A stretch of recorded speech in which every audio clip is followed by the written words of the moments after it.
Oke geng, kita mulai dari soal nomor 1 yaitu akuntansi perusahaan jasa.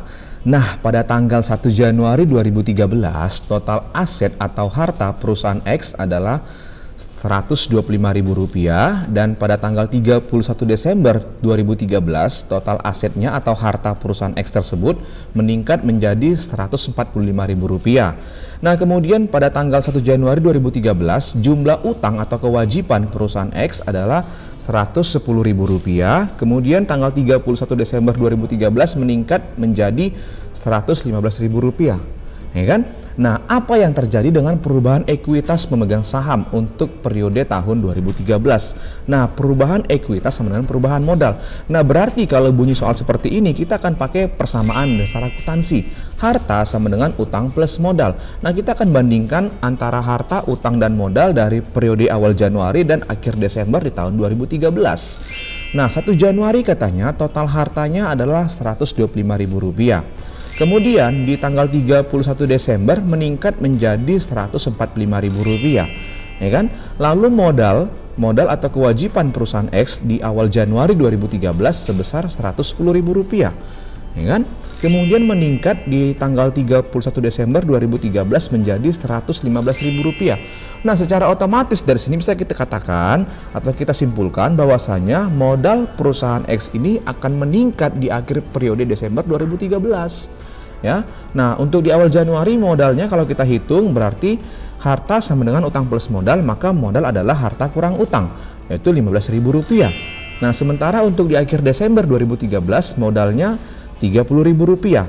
Berarti terjadi peningkatan ekuitas atau peningkatan modal sebesar Rp15.000. Maka jawabannya adalah peningkatan ekuitas Rp15.000. Jawabannya adalah B.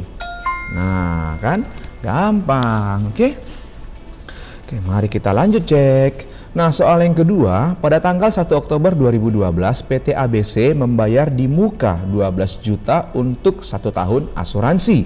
Manakah dari pernyataan berikut ini yang akan menjadi bagian dari jurnal penyesuaian pada tanggal 31 Desember 2012? Dia minta jurnal penyesuaian cuy. Nah, yaitu untuk akun asuransi dibayar di muka. Akun asuransi dibayar di muka berarti ini akun harta, ya kan? Asuransi dibayar di muka ini akun harta. Ini jurnal penyesuaian untuk beban dibayar di muka.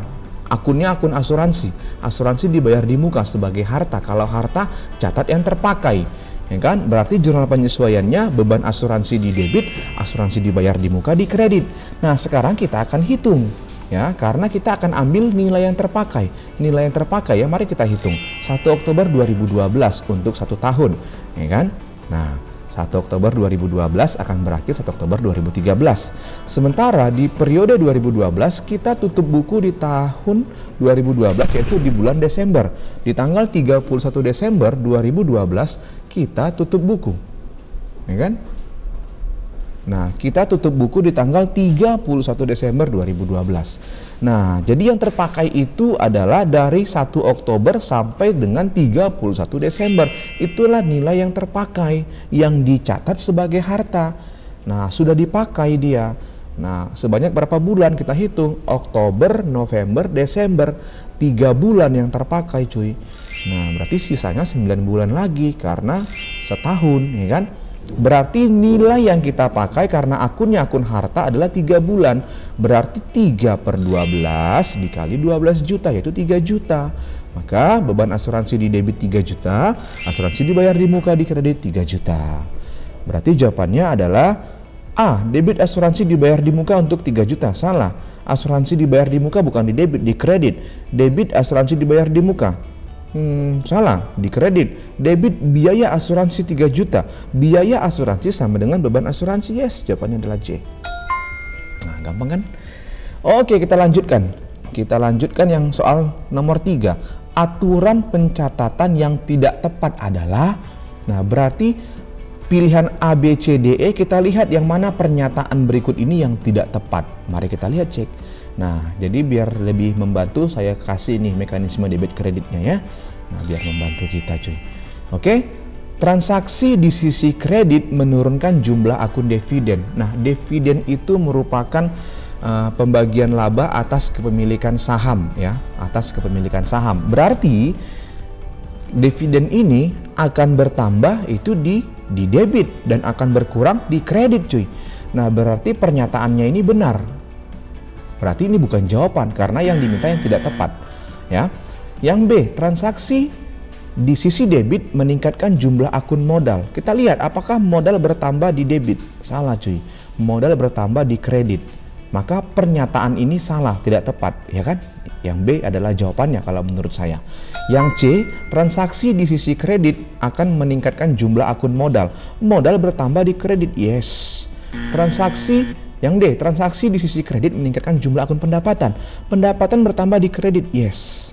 Transaksi di sisi debit menurunkan jumlah akun liabilitas atau utang atau kewajiban. Utang akan berkurang atau menurun di debit, benar nggak ya? Utang, iya benar. Nah, berarti jawabannya adalah B, ya kan? Nah, gampang cuy. Mari kita lanjut cek. Soal yang keempat, neraca saldo mungkin saja tidak memiliki jumlah yang seimbang antara debit dan kredit ketika terjadi aktivitas seperti di bawah ini, kecuali. Artinya, bagaimana supaya neraca saldo ini tidak seimbang? Nah, gitu dia. Apa yang menyebabkan neraca saldo ini tidak seimbang? Nah, kira-kira begitu dia, ya kan? Saya akan kasih siklus akuntansinya. Siklus akuntansi yaitu proses pencatatan ya, dimana dari jurnal umum, ya kan, kita buat ke buku besar, lalu kita buat ke neraca saldo, ya kan? Nah, buku besar itu adalah kumpulan akun-akun dengan kode akun yang sama, ya kan? Kemudian neraca saldo adalah kumpulan dari saldo akun buku besar. Nah, jadi jawaban terdekatnya itu akan berada di buku besar, cuy. Kalau di jurnal umum terlalu jauh, ya. Jawaban terdekat adalah di buku besar karena dia minta neraca saldo. Terjadi kesalahan. Nah, yang paling tepat itu adalah terjadi kesalahan pemindah bukuan, cuy. Nah, oke, terjadi kesalahan pemindah bukuan. Ya, pemindah bukuan itu terjadi kesalahan. Berarti jawabannya lebih tepat itu adalah E. Nah, terjadi kesalahan pemindah bukuan. Jadi kalau udah salah dipindah bukukan, ya secara otomatis neraca saldo itu tidak akan memiliki jumlah yang seimbang. Karena yang dipindahkan itu adalah yang dipindahkan ke dalam neraca saldo itu adalah akun-akun dari saldo buku besar ini. Itu yang dipindahkan ke dalam neraca saldo. Kalau pemindah bukuannya salah ke neraca saldo, secara otomatis neraca saldonya nggak akan seimbang lagi. Nah, itu dia maksudnya. Makanya jawabannya adalah E, ya kan? Nah, kita lanjut cek. Soal yang kelima, di bawah ini jurnal penyesuaian yang mencerminkan kondisi laporan keuangan ketika akun pembayaran di muka belum dibuat. Akun pembayaran di muka ya. Nah, jurnal penyesuaian untuk akun pembayaran di muka belum dicatat atau belum dibuat, cuy. Nah, untuk pembayaran di muka ini maksudnya adalah beban yang dibayar di muka, seperti iklan dibayar di muka, sewa dibayar di muka, asuransi dibayar di muka. Nah, jika jurnal penyesuaiannya ini tidak dibuat, apa yang terjadi? Nah, ini dia jurnal penyesuaiannya, ya kan? Beban titik-titik dibayar di muka, ya kan? Karena untuk pembayaran di muka. Misalkan iklan dibayar di muka, berarti beban iklan dibayar di muka. Atau asuransi, beban asuransi dibayar di muka. Nah, jika jurnal penyesuaian ini nggak dibuat, apa pengaruhnya terhadap laporan keuangan, termasuk laporan laba rugi dan neraca? Nah, itu dia. Kalau tidak dicatat ini, secara otomatis laporan laba ruginya nanti labanya akan terlalu besar atau terlalu tinggi, ya kan? Karena bebannya nggak muncul, nggak dicatat. Sementara laba itu pendapatan kurang beban. Kalau bebannya tidak dicatat berarti labanya nanti akan terlalu tinggi. Kemudian beban dibayar di muka, ini harta, di kredit. Kalau ini tidak dicatat, ya kan, maka secara otomatis nanti neracanya juga akan terlalu tinggi. Karena akun dibayar di muka ini akun harta. Kalau dia di kredit, dia akan mengurangi harta. Tapi kalau dia nggak dicatat, ya dia tidak akan mempengaruhi harta. Maka neracanya terlalu tinggi nanti. Nah, laporan neraca terlalu tinggi, ya kan? Nah, itu dia. Hartanya terlalu tinggi. Itu dia. Oke, berarti secara otomatis jawabannya adalah B. Akun dalam posisi laporan keuangan atau neraca dinilai terlalu tinggi. Sementara akun dalam laporan laba rugi juga akan terlalu tinggi. Karena bebannya nggak dicatat. Kalau beban nggak dicatat, ya labanya kan terlalu tinggi, cuy. Ya kan? Nah, itu dia. Ya kan? Nah, mari kita lanjut cek. Soal yang kelima, pada tanggal 1 Januari 2014, PT Chandra Kirana membeli peralatan sebesar 45 juta. Perusahaan menerapkan perhitungan depresiasi sebesar 600.000 per bulan. Pada tanggal 31 Januari 2015, nilai akumulasi depresiasi peralatan tersebut adalah, depresiasi nilainya berapa cuy? 1 Januari mereka membeli 2014. Kemudian yang diminta berapa nilai akumulasi depresiasi atau penyusutan pada tanggal 31 Januari 2015 maaf. Nah, jika penyusutannya itu 600.000 per bulan, gampang kali. Kita hitung aja dari 1 Januari ya kan sampai ke 31 Januari. Nah, itu berapa bulan? 13 bulan, tinggal kalikan aja 13 kali 600.000 cuy. Karena depresiasinya 600.000. Ya udah, berarti 7.800.000. Udah, jawabannya adalah C. Gampang. Oke, nah kita lanjut cek nomor 7. PT Bibam menerbitkan utang wesel dengan nilai sebesar 200 juta pada tanggal 30 April 2014 ya, untuk masa 1 tahun di mana suku bunganya adalah 6% per tahun. Biaya bunga yang harus dibayar pada tanggal 31 Desember 2014 adalah gampang sekali. Ini hampir sama kayak penyesuaian cuy. Ya kan? Nah, kita lihat utang wesel 200 juta 30 April 2014, 1 tahun waktunya, ya kan? Nah, kemudian katanya di sini tanggal 31 Desember berapa bunga yang harus dibayar? Udah gampang kali, geng. Kita hitung aja dari 30 April sampai 31 Desember itu berapa bulan? Ya kan? 8 bulan. Ada 8 bulan bunga terutang, ya kan? Bunga terutang 8 bulan. Langsung saja berarti 8 per 12 dikali 6% dikali 200 juta. Kenapa? Karena bunganya 6% per tahun. 8 juta utang bunganya cuy. Jawabannya adalah D. Kalau diminta jurnal penyesuaiannya beban bunga utang bunga, ya kan? Maka jawabannya adalah D. Udah gampang, gak susah. Mari kita lanjut cek soal nomor 8. Pada tanggal 1 Juli CV Bahagia membayar sewa toko sebesar 8 juta kepada CV Sejahtera untuk masa 4 bulan. Sewa yang dibayar di muka dicatat di sisi debit dengan jumlah penuh. Apabila laporan keuangan dibuat pada tanggal 31 Juli, maka jurnal penyesuaian yang harus dibuat oleh CV Bahagia adalah, berarti kita akan buat jurnal penyesuaian tetapi untuk 31 Juli. Karena katanya apabila laporan keuangan dibuat pada tanggal 31 Juli, berarti jurnal penyesuaiannya pun harus kita buat di akhir Juli sebelum laporan keuangan. Ya udah gampang, geng. Nah, sewanya dibayar di muka dicatat di sisi debit. Berarti ini untuk akun harta dicatat sebagai harta, sewa dibayar di muka, maka jurnal penyesuaiannya beban sewa di debit, sewa dibayar di muka di kredit, ya kan? Beban sewa di debit, sewa dibayar di muka di kredit. Nah, kira-kira jawabannya antara A, C, antara A dan C, ya kan? Antara A dan C jawabannya, berarti B, D, dan E udah pasti salah, ya kan? Nah, karena sewa dibayar di muka, jurnal penyesuaiannya beban sewa di debit, sewa dibayar di muka di kredit, ya kan? Sejumlah yang terpakai, berarti antara A dan C. Nah, yang terpakai, mari kita hitung. Yang terpakai berarti 1 Juli kan dia bayarkan, 1 Juli. Berarti yang terpakai itu ya cuma 1 bulan, berarti 1/4. 1/4 dikali dengan 8 juta cuy. 1/4 dikali 8 juta yaitu 2 juta. Nah, itu dia jawabannya adalah C.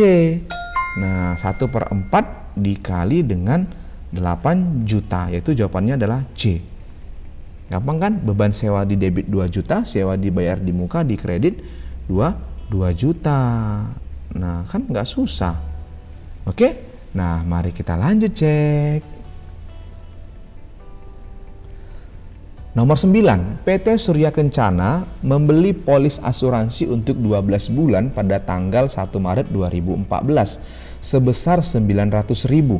Pada tanggal 31 Maret 2014, jurnal penyesuaian yang harus dibuat untuk mencatat nilai yang telah jatuh tempo dari polis asuransi tersebut adalah.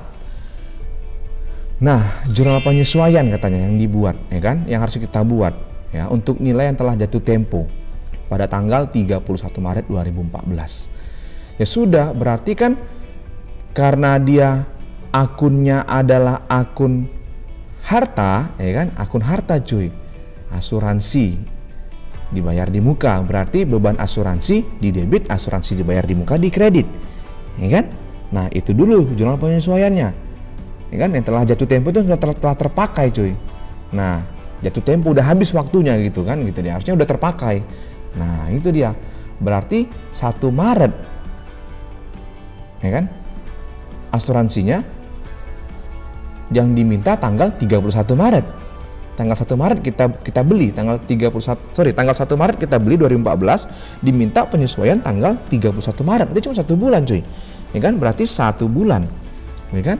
1 Maret sampai 31 Maret. 1 bulan. Berarti 1 ya kan dibagi dengan 12 karena itu setahun. Ya kan? Dikali 900.000. Nah, yaitu 75.000 cuy. Berarti beban asuransi di debit 75.000, asuransi dibayar di muka di kredit 75.000. Maka jawabannya adalah biaya asuransi di debit dan asuransi dibayar di muka di kredit. Mari kita lanjut cek. Oke, nah soal yang nomor 10 ya. Lihat, nilai akun perlengkapan kantor pada 1 Juni adalah sebesar 5.200.000, ya kan? Nah, kita catat. Ini dia. Kemudian perlengkapan yang dibeli selama bulan Juni sebesar 2.500.000. Nah, perlengkapan yang kita beli selama bulan Juni adalah 2.500.000. Berarti total perlengkapan kita selama bulan Juni adalah kita jumlahkan 7.700.000, ya kan? Sementara katanya perlengkapan yang ada di tangan pada tanggal 30 Juni sebesar 2 juta. Nah, perlengkapan yang ada di tangan berarti yang tersisa kan gitu. Yang tersisa sebesar 2 juta rupiah. Nah, berarti berapa yang terpakai? Nah, yang terpakai itu adalah 5.700.000, diminta jurnal penyesuaian. Nah, jurnal penyesuaiannya adalah untuk akun perlengkapan. Kalau akunnya perlengkapan, maka jurnal penyesuaiannya beban perlengkapan di debit, perlengkapan di kredit. Jumlahnya sejumlah yang terpakai, yaitu 5.700.000. Maka jawabannya adalah D. Gampang. Nah, mari kita lanjut cek, ya kan? Nah, soal nomor 11. Pada tanggal 1 Januari 2014, PT HCS membeli perlengkapan sebesar 30 juta. Perusahaan menghitung depresiasi atau penyusutan dengan tingkat atau dengan nilai 700.000 per bulan. Nilai buku dari perlengkapan tersebut pada tanggal 31 Desember 2014 adalah, nah katanya di sini nilai buku ya perlengkapan pada tanggal 31 Desember 2014. Nah, sementara tanggal 1 Januari perlengkapannya sebesar 30 juta. Secara otomatis perlengkapan awalnya kan 30 juta nih, ya kan? Nah, kemudian penyusutannya 700.000, ya kan? Artinya nilai depresiasinya per bulan 700.000 kita kalikan dengan 12, ya. Karena 1 Januari 2014 sampai dengan 31 Desember 2014. Berarti nilai akhir perlengkapannya itu atau nilai bukunya adalah sebesar 21.600.000 lagi, cuy. Nah, itu dia kan gampang. Oke, yang selanjutnya soal nomor 12. Nah, akun-akun yang mempengaruhi besar kecilnya laba ditahan sebuah perusahaan perseroan terbatas atau PT adalah, gampang cuy. Sudah pasti ya pendapatan, udah pasti biaya kan gitu kan. Nah, karena dia PT pasti dividen. Nah, laba kan pendapatan kurang beban, maka jawabannya sudah pasti E, gampang sekali. Pendapatan, biaya dan dividen karena dia PT. Nah, itu dia yang mempengaruhi laba cuy. Nah, artinya berhubungan dengan laba kan gitu ya, pendapatan, biaya dan dividen. Oke, nah gampang nih ya, mari kita lanjut cek soal berikutnya nomor 13. Cara yang dapat dilakukan sebuah perusahaan untuk meningkatkan akun modal sahamnya adalah, wow, gampang sekali. Untuk meningkatkan akun modal saham itu, maka yang harus dilakukan itu adalah menjual saham biasa kepada investor. Nah, itu dia, ya kan? Nah, kita lanjut lah ya, gampang ya. Oke, soal nomor 14. Wow, ini gampang sekali. Posisi normal untuk akun pembelian, diskon pembelian, dan ongkos angkut pembelian. Nah, dia minta saldo normal untuk akun pembelian, potongan pembelian, dan ongkos angkut atau beban angkut pembelian. Saldo normalnya cuy. Ini mekanisme debit kredit cuy. Nah, gampang sekali cuy. Nah, ini bisa saya bantu aja kalian. Nah, lihat nih. Berarti jawabannya udah tepat adalah C. Pembelian itu bertambahnya di debit, ya kan? Potongan pembelian bertambahnya di kredit, beban angkut pembelian bertambahnya di debit. Maka jawabannya adalah ya, jawabannya C, gampang sekali cuy, ya kan? Nah, ini soal paling gampang cuy, oke? Mari kita lanjut cek. Oke, soal nomor 15 cuy. Pencatatan yang terperinci untuk setiap pembelian dan penjualan persediaan barang dagang tidak berlaku pada sistem. Wow, gampang sekali nih. Sudah pasti tidak berlaku untuk sistem yang namanya single entry ya, karena tidak kita gunakan lagi karena tidak sesuai dengan SAK lagi cuy. Maka jawabannya adalah D. Ya kan? Nah itu dia ya, ini masih part 1 ya, ini masih video pertama pembahasan soal-soal SBMPTN ya. Nah tunggu video-video selanjutnya ya geng ya. Oke, nah terima kasih semua, jangan lupa di like, di komen, dan di subscribe ya, di share konten atau channel ini ya geng ya. Terima kasih semuanya.